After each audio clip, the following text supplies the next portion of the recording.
Good afternoon. My name is Pat Damer. I'm the Acting Director of the Office of Science, and it's my pleasure to welcome you here to today's presentation of the 2013 Enrico Fermi Awards. We're delighted that you could be here with us today. It's my pleasure this afternoon to introduce Secretary of Energy, Ernest Moniz. As many of you are aware, Secretary Moniz comes to us with a long record of service, both as a senior official in the administration and also with a record as a distinguished scientist and scholar.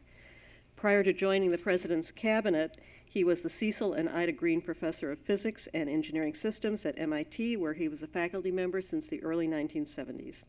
At MIT, he headed the Department of Physics and the Bates Linear Accelerator Center. Most recently, he served as the founding director of the MIT Energy Initiative and of the MIT Laboratory for Energy and the Environment. From 1997 until 2001, early 2001, he served as the Undersecretary of DOE's department. As Undersecretary, he was responsible for overseeing the department's science and energy programs, for leading a comprehensive review of nuclear weapons stockpile stewardship, and for serving as the Secretary's special negotiator for the disposition of Russian nuclear materials. Just prior to that, he was the Associate Director for Science in the Office of Science and Technology Policy in the Executive Office of the President. This afternoon, the Secretary has just returned from the White House, where our Fermi Award recipients had the honor of being hosted by the President of the United States. Please welcome me in joining Secretary Moniz.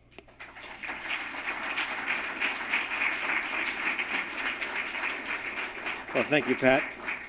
It's great to be here for a very, very enjoyable occasion, indeed. And actually with Pat, speaking of the Office of Science, I've been told there's a Bill Brinkman in the audience someplace. Where is he? Oh, there he is, back there. Former head of science until recently. I also seen Jim Decker. If there are other Office of Science past luminaries, you know who you are, declare yourself. But also our friend Dick Garwin, great group to be here with.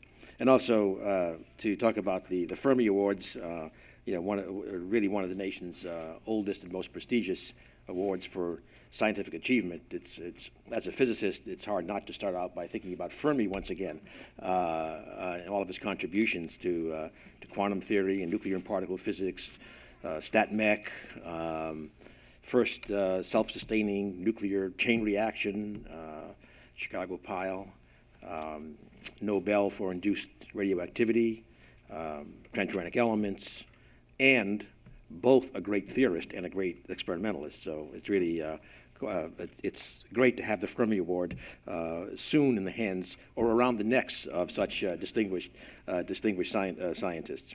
As Pat said, we just got back from the White House, and the President was very gracious, very engaged, because he pointed out to our award winners how much he likes being around rational people, and it was, and then Andy gave him a lecture on the importance of recognizing scientists as well as other accomplished people. So Alan and Andy join a very long and distinguished list of Fermi Award winners, and with the Berkeley and Texas connections, of course, we go back to Berkeley was all over the early awards, Lawrence, Seaborg, Oppenheimer, but also more recently from both institutions, Art Rosenfeld, for example, from Berkeley, the 2005 awardee, and John Goodenough from Texas, 2009 awardee. So you will both be going back to places with colleagues who will share this. Let me just say a few words about the winners, starting with Alan Bard, sometimes called the father of modern electrochemistry, son of European immigrants, born and raised in New York, and he credits the time he spent as a child at the American Museum of Natural History and the Hayden Planetarium as inspiring him to go into science. And there are rumors, at least, that this led to a long collection of bugs being brought home. But Perhaps then his parents pushed him into chemistry, so he would be slightly cleaner than that pursuit. But he really did help to found the field of electrochemistry, which obviously is critical for what we're doing in energy storage and fuel cells, solar photochemistry, et cetera, not to mention underpinning advances in biology, chemistry, physics, and engineering.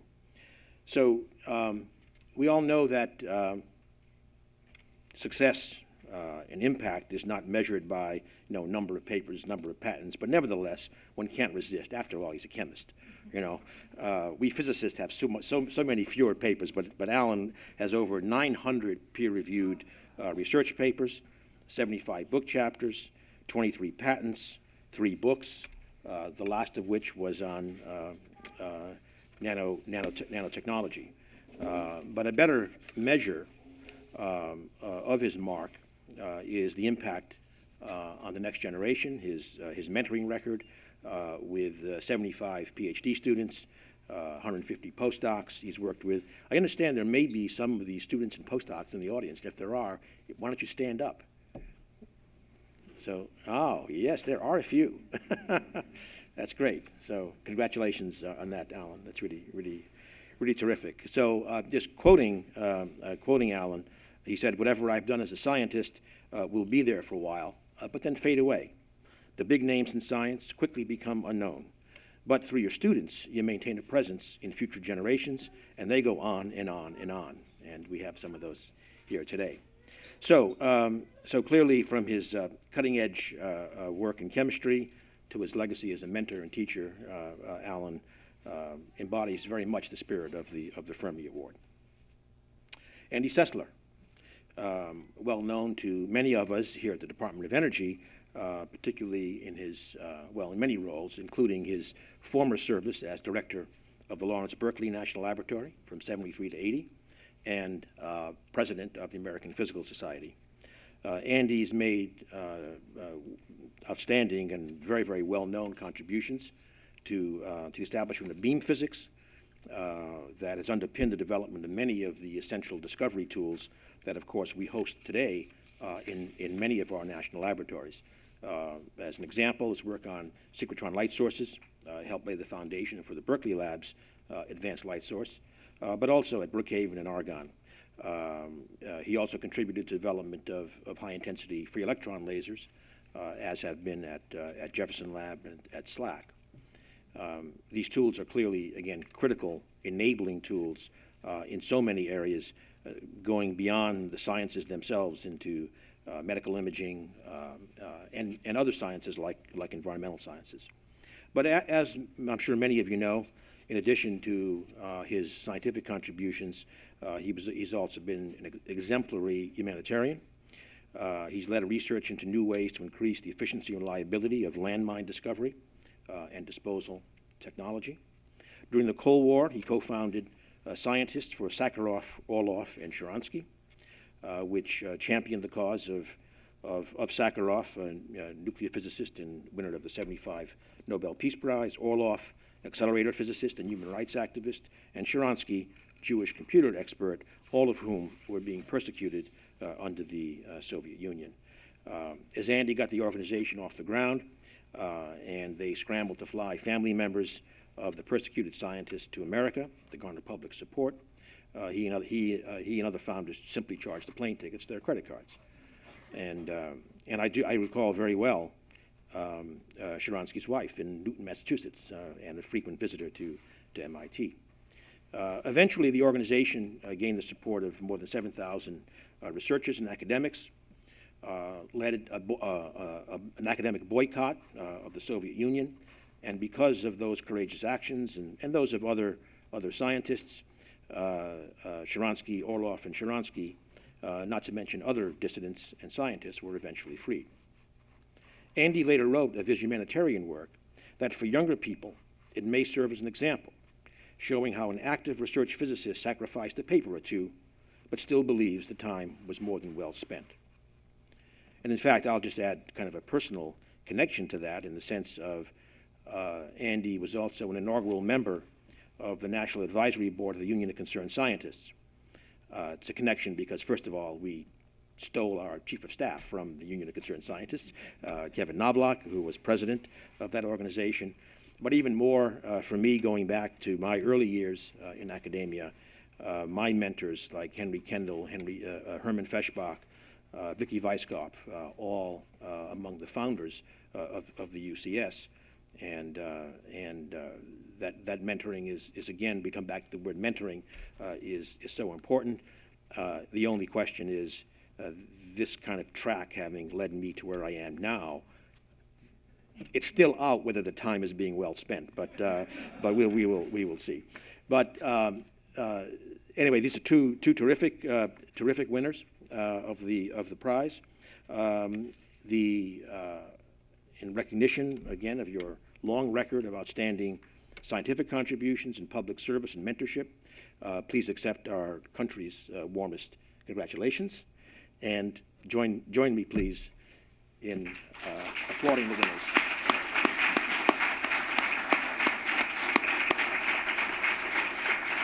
So, now we can go here.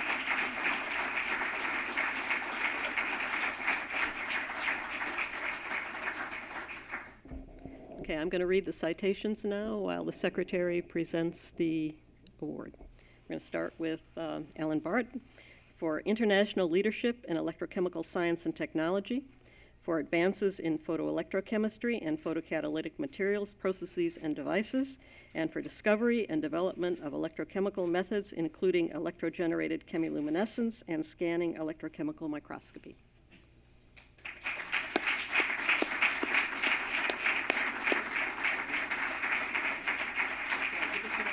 Yeah. I love your pictures.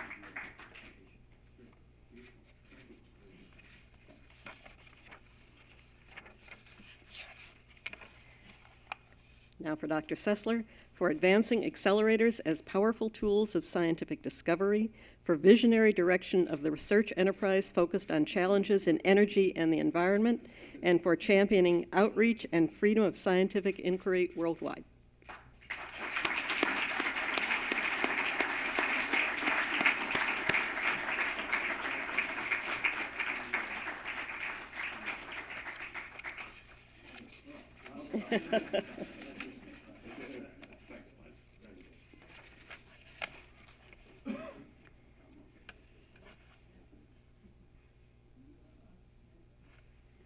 Okay, now I'm going to ask Dr. Bard to come to the podium for his remarks.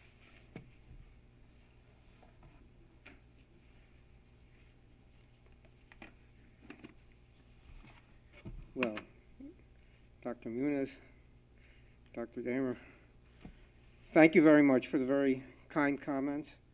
I want to find out who told you about the bugs, which are true. Well, I'm very grateful to have been selected for the Enrico Fermi Award, and for my work in electrochemistry and photoelectrochemistry. I find it really hard to believe that I'm now numbered among those outstanding scientists who have won the award previously. We talk almost daily about Fermi levels. Fermi levels is continually in art. I'll never think about a Fermi level again in the same way. I have many people to thank who have helped me in my career. My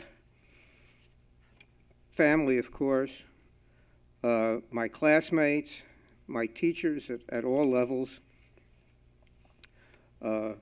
Norman Hackerman, in particular, was the guy who hired me at the University of Texas. He was chairman of the chemistry department at the time and supported me throughout my whole career. And my family, especially my wife, Fran, who is here, she put up with me. She put up with frequent nights and weekend absences over many years, as well as my impatient and sometimes distracted behavior with relatively few complaints. Of course, a large amount of the credit goes to my research group for their excellent work over the years, and many of the ideas which I'm afraid they I sometimes get the credit for. I'm pleased that several of my former students are in the audience to help me celebrate this wonderful occasion. I'd like to also single out one member of my group named Frank Fan, who was with me for many, many years, and he had really amazing talent and made seemingly impossible experiments work.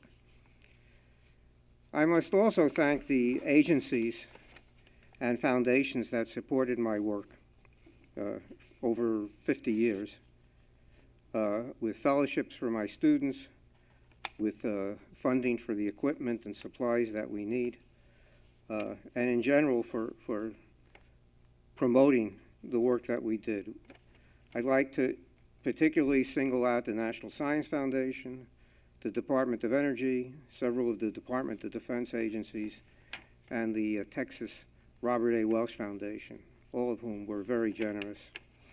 I'd also like to thank the many project officers for their advice, for their support. None of this would have been possible without the Foundation's support.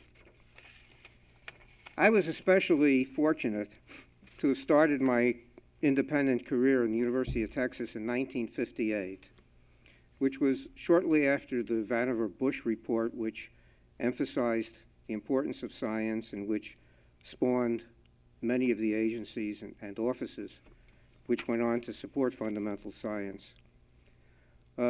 Probably equally important was the fact that Sputnik had just gone up by the USSR. And that really focused attention on the benefits of science and technology and put an even greater emphasis on the need to improve science in the U.S. In these halcyon days, obtaining funding was pretty easy, believe it or not, and writing proposals was fairly simple. Project officers had the time to take a personal interest in a lot of the research and the individuals that were doing the research. And in general, when scientists got together at meetings, they talked about science. I hope you'll forgive me making a few remarks now about what I think is the current status of funding and academic research. And also from the point of view of someone who's been in this process a long time and have watched it evolve.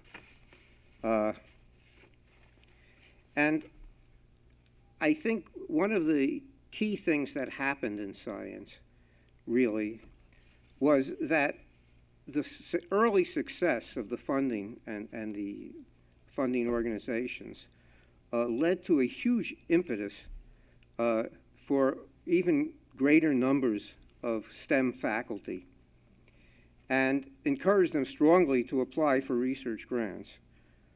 I think the idea that the universities discovered was that science funding was good for them as a funding source.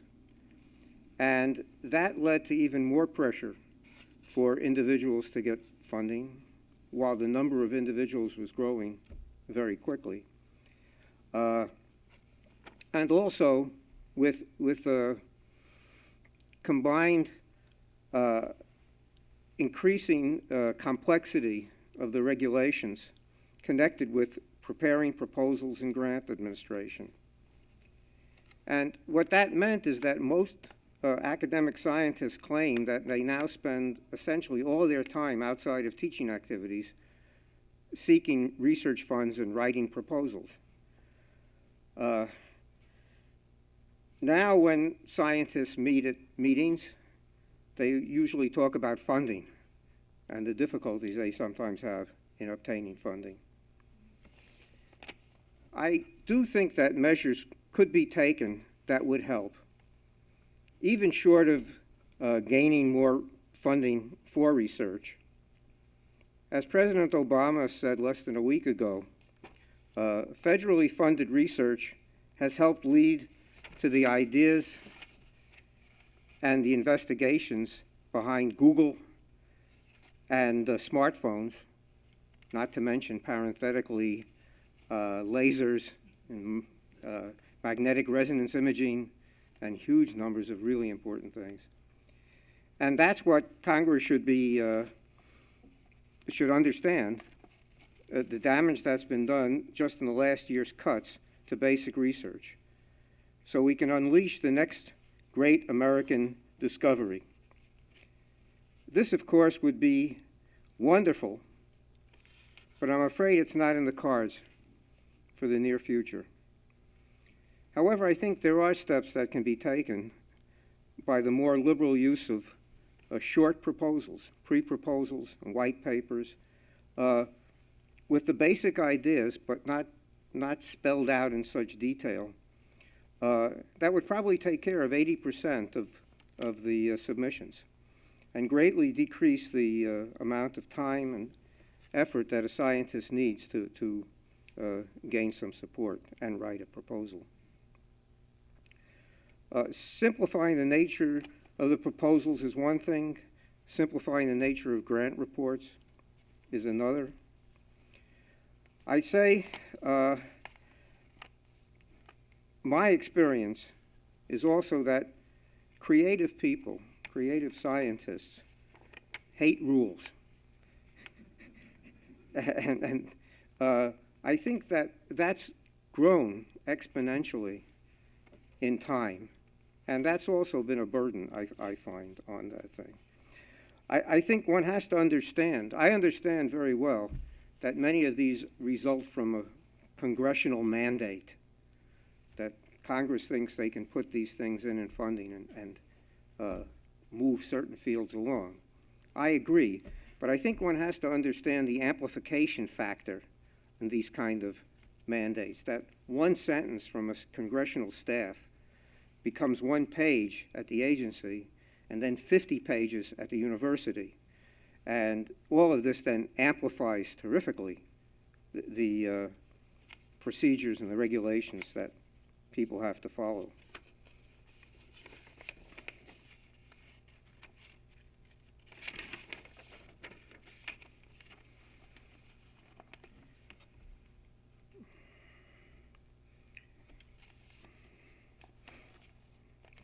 I think it isn't reasonable, especially for people in the early stages of their careers, nor is it expected that grantees can have any real impact on things like K through 12 education, public outreach, and diversity, where one has to put these kind of issues into the proposals. I think all of them are worthwhile. All of them are important. But given the real world, the world of the researcher, tying them to the research funding is unlikely to have any real impact. Why is this important? Because I see more and more a demoralized group of academic scientists who are continually searching for funding. I also see excellent students and postdoctoral fellows decide not to seek academic careers because they see what the current situation is like, and indeed, I think it's a contributing factor to the increased number of U.S. citizens majoring in STEM degrees, but then stopping at the graduate level, where now I think more and more, at least half, I would believe, of students in graduate STEM projects are so-called international students. I do hope the agencies will look into the current situation from the viewpoint of an assistant professor at a research university.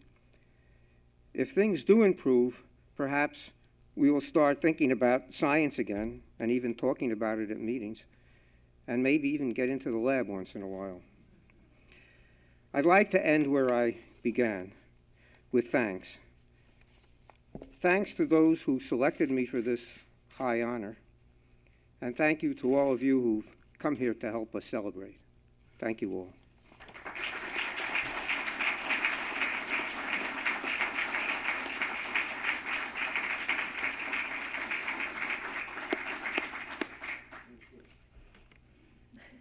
Thank you very much. Now, Andy Sessler.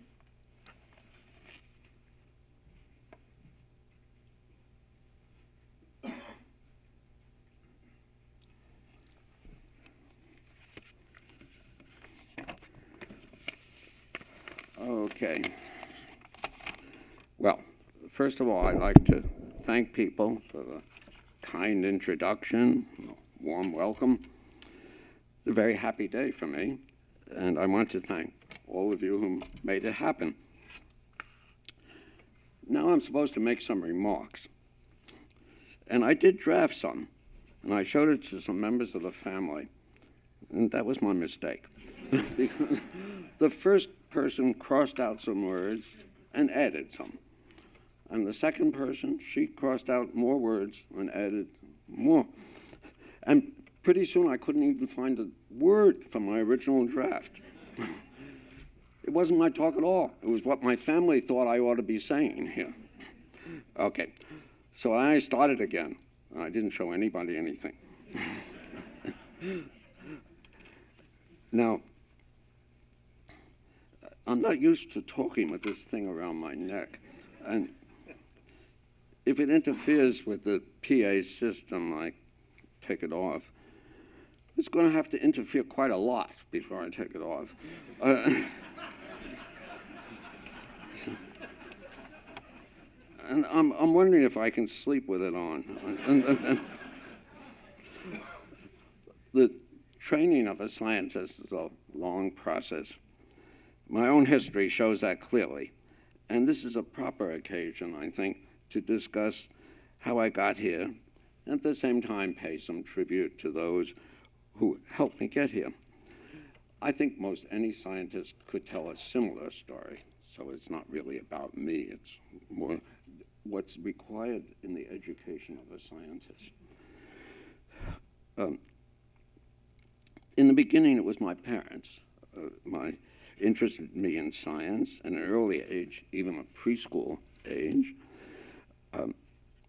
In later years, my dad, who was a science teacher in high school, brought home various science demonstrations and a set of science texts for high school, which I was able to read while still in elementary school. Then I profited from some outstanding elementary school teachers. I remember my 5th grade teacher, and she allowed me to talk 1/2 hour each week to the class on some scientific subject that was of interest to me. And that was a wonderful thing, both for the kids and for me, actually. And my science teacher in the 7th and 8th grade was especially encouraging. Not so encouraging was my mathematics teacher, who refused to recommend me for a special science high school. She told my 13-year-old self, well, you're so poor in arithmetic, you'll never become a scientist. Well, all right. Then I began to take arithmetic seriously, and I taught myself some algebra, and I did actually get admitted, but did not go to this special high school. In high school, I was fortunate enough to have some wonderful teachers, like Dr. Paul Brandwine, who turned my dream of becoming a scientist into reality by convincing me to get good grades and starting me on various age-appropriate projects. My college teacher at Harvard, Dr. George Mackey, helped me become a researcher. He had me write an honors thesis, which was very difficult, in mathematics, which was quite difficult, actually, but a wonderful introduction to real research. My experiences in graduate school at Columbia University were beyond excellent. I had lectures from 7 different professors who either had or would soon get Nobel Prizes. So I had the opportunity to see the different approaches that could be used in physics, and all successful. It was quite revealing. My PhD advisor, Dr. Henry Foley, taught me atomic and nuclear physics, And he also educated me in all aspects of becoming a physicist, from research into a number of topics, reading journals, evaluating other people's contributions, and even how to write a scientific paper. My postdoc experience, you see, so many, many things are required to educate a scientist. My postdoc experience with Dr. Hans Bethe, where I learned high energy physics, and then with Don Kurz, where I learned accelerator physics. Furthermore, I have enjoyed the support of my immediate family, children, and now deceased wife, Gladys, who tolerated late hours, much moving, a very modest salary, and much more, really. Also, I've worked for 50 years at the Lawrence Berkeley National Lab, with its wonderful libraries and laboratories, intellectual strength, and a work ambience conducive to research. There's a whole delegation here from my laboratory led by James Simons, and I'm particularly appreciative of all the people, more than 6, I think, who came all the way from California. Maybe actually they came because they were afraid that I might say something bad about the lab, and they want to make it clear that I'm outnumbered. But and through the years, of course, I've had many collaborators, and despite what my critics say, the sharing was very fair. They did all the work, and I got all the credit. In short, you can see what a wonderful education I enjoyed. An education like mine, with individual attention and encouragement, is needed, really, for every future scientist. And the world surely needs more scientists. I am pleased that my contributions have been formally recognized and appreciated. Actually, it was great fun doing all these things. I had more fun doing that than I'm probably having even today, which is a fun day. More importantly, these events show to the events like this and our meeting the President of the United States, it shows to the world, that to the general public, that it's not only movie stars and athletic heroes that are recognized and appreciated. It gives young scientists an understanding that their work is valued and even rewarded. I am pleased that this award recognized the activities of accelerator and beam scientists. I was fortunate to be in almost at the beginning, when the power of theoretical physics was brought first to the accelerators. Supported by high-energy physics, we developed colliders and learned how to handle intense beams, how to manipulate beams in and out of accelerators. This work of accelerator scientists, and it's real science, it's as difficult as any other kind of science, not only influenced high-energy physics and nuclear physics, but has made possible the great facilities of basic energy science, synchrotron radiation rings, free electron lasers, spallation neutron sources. Also, the work of accelerator physicists has resulted in more than 25,000 accelerators employed in industry and medical therapy. Many people don't realize how extensive this is in society. Millions of patients have been treated for cancer with external X-rays and particle beams. Every computer, every cell phone, automobile, etc., has been made by ion implantation accelerators. Accelerators have made medical, and do make medical prostheses, treat the tires even on your car, sterilize spices and medical equipment, and even make shrink wrap. Well, you have to take the good with the bad, but maybe you don't have the problem I have of opening these packages. Needless to say, there is much more science that is being done and needs to be done to make even better machines and better beam delivery systems. I'm enthusiastic about accelerated applications, you can sort of judge. And, and if you share my enthusiasm, you might look at our book. I've written a book with my co-author, Ted Wilson, and it's going to come out later this month on engines of discovery. This award also recognizes the change from the AEC, Atomic Energy Commission, which was primarily interested in nuclear things, to the DOE, with a broad palette of energy, environmental, and societally important applications and activities. Once again, I was just fortunate to be active just before and then through this transition. It was really a change from mostly curiosity-driven research, and we certainly need very much of that, to what I like to call Jeffersonian science. That is basic science or applied science, but with a long-term goal of something that would be of societal importance. It's different, if you will, than curiosity-driven science, and we need both. The award does not mention my activities on arms control, but I think of the Star Wars studies of the American Physical Society and the Union of Concerned Scientists, and my being chairman of the Federation of American Scientists for a few years. I'm proud of this work, as we did important studies that had impact on the US, and even I like to believe upon the rest of the world. And of course, I've served on many, many dozens of national committees where we address all kinds of societal problems.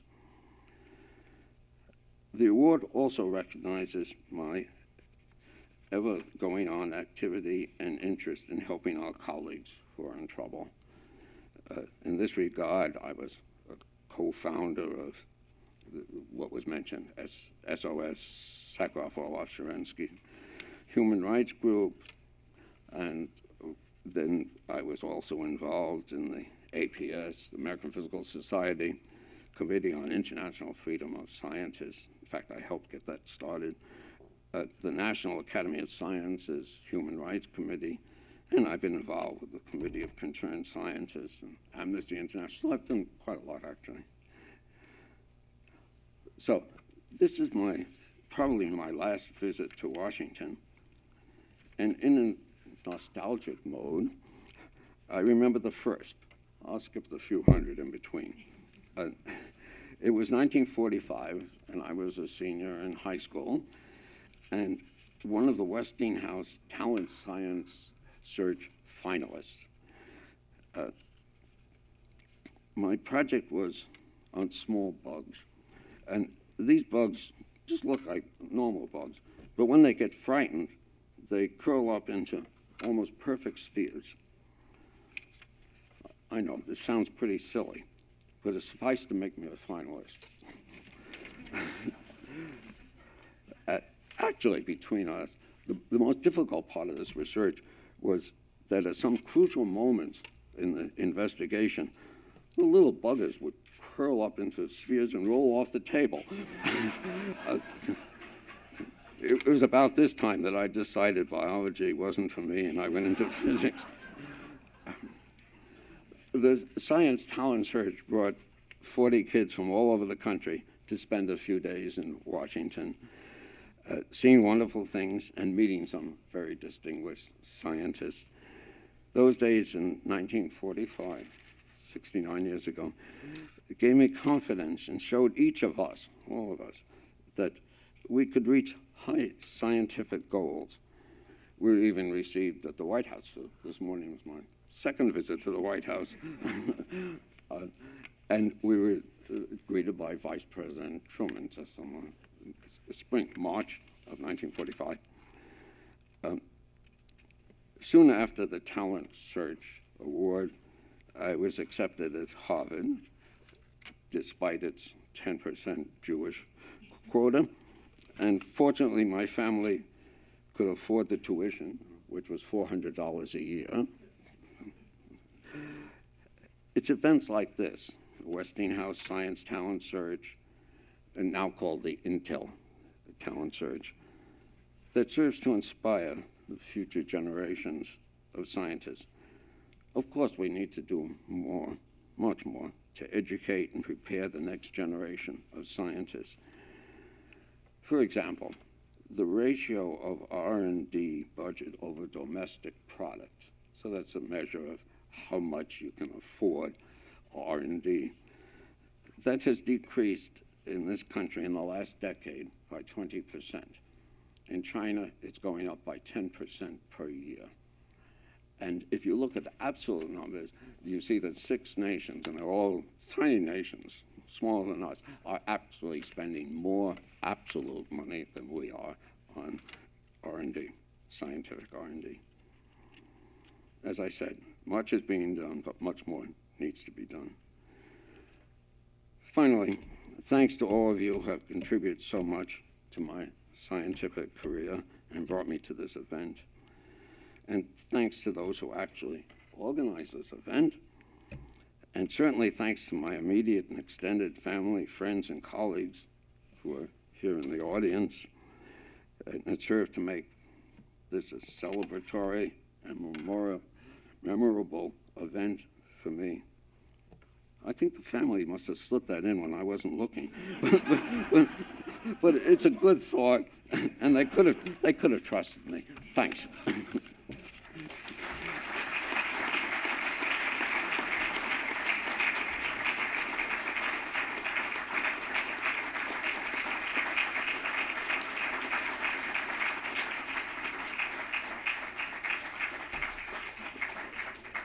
Well, thank you, Alan and Andy. It's obvious that we get great chemists and physicists by having them start with bugs and get turned off.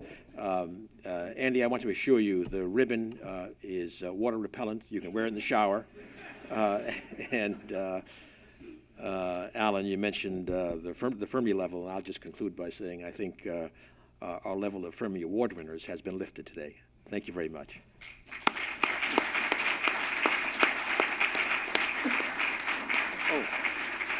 And finally, we will have a reception, so you can meet and chat with the winners.